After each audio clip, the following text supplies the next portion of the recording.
Suleiman Matola atakuwa anarejea kwenye benchi baada ya kusave adhabu yake. Ile si kwenye mechi ya ligi. Ile adhabu si kwenye mechi ya ligi. Lakini kwenye mchezo uliopita ni mechi ya kimataifa. Ni mechi ya kimataifa. Alipata kadi.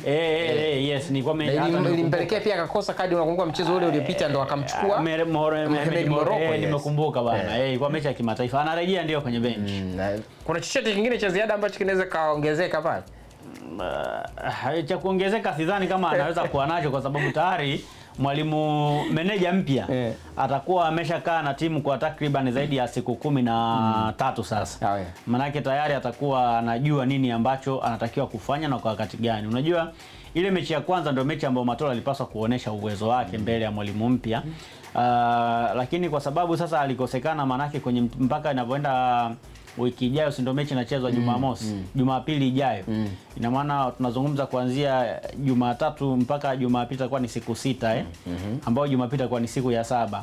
Sasa siku 6 jumlisha siku 10, siku 16.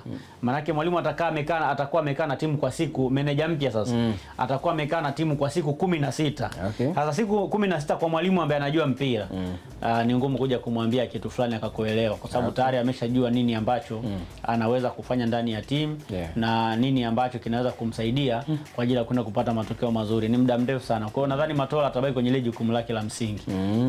Lakini nadhani atabaki kwenye kushauri tu pia, lakini kusema kuna kitu cha ziada anaweza kuongeza ambacho kinaweza kubadili taswira ya mchezo wenyewe, nadhani hapo kidogo inaweza ikawa ni ngumu.